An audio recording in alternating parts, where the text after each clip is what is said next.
I don't I don't think there is an ideal audience. Somebody asked Rose Ellen last night, "Who do you write for?" Which is always a great question. And so, of course, I thought, "Oh, what if somebody asked me that question?"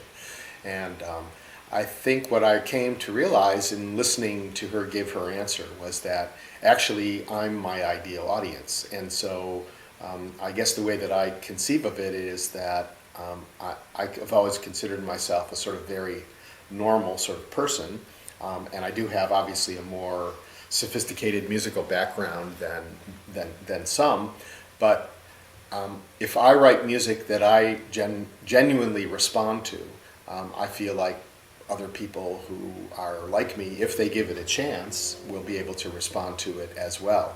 And so there's a sort of a bit of faith healing that goes on here. But I feel like for me, it's being true to what it is that I want to hear, and I'm hopeful that other people will want to hear it too. But I do realize that it may require me to say something about it to them, or to perform a role with which some of us are not so comfortable, and that's being, in a way, a kind of advocate for the broader field. I try to do that by providing opportunities for people to listen and present. And there are ample opportunities for people to discuss after. I have a personal prejudice against what I call the sort of program note sales pitch, where you write a very detailed program note to tell people how to listen to your piece before they've heard it. And often what I see in concerts is people reading the program note rather than listening to the piece, because they've already given up on the piece for one reason or another. It's very hard to listen. It's even very hard for us as professionals to listen, because the mind is trained to identify things, and once we've put a name on something, it's almost like we give up and we go off to do something else.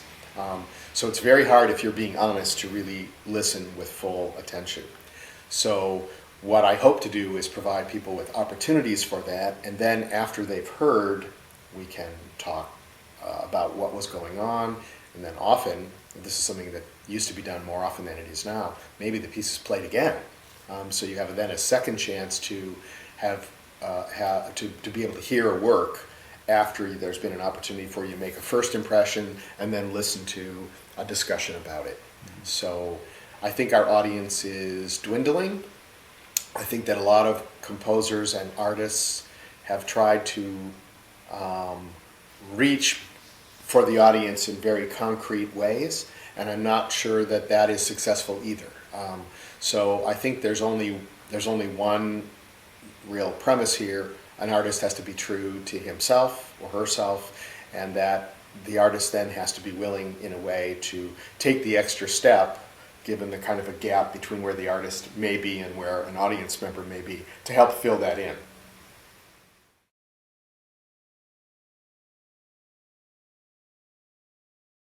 One is that it's very reinforcing to me to see what can happen in an environment where there's both more focus and more opportunity for people to work.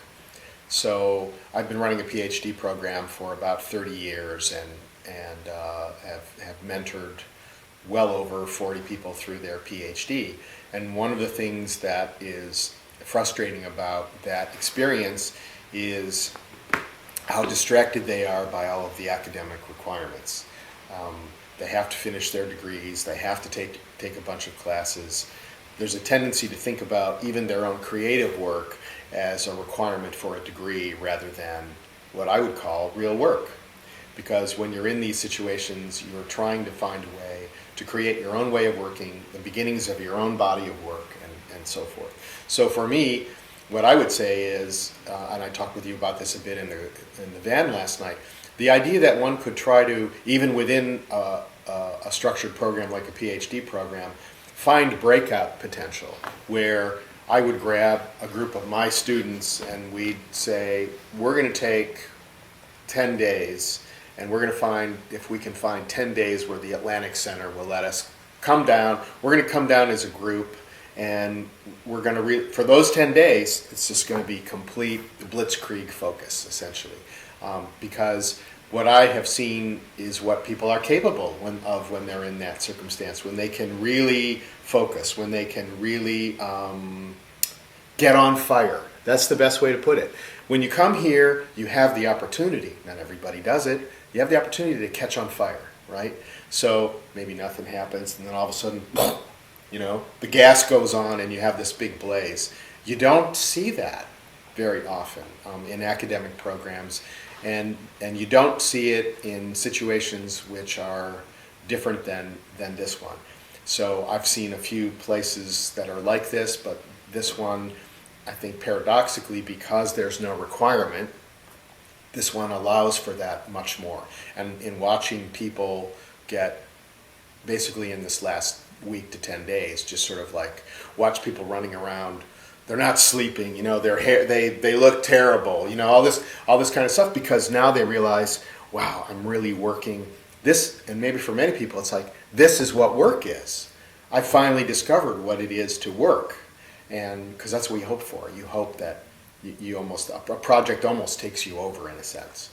So that's what I would say. What I would say is it's a great opportunity for people to catch on fire.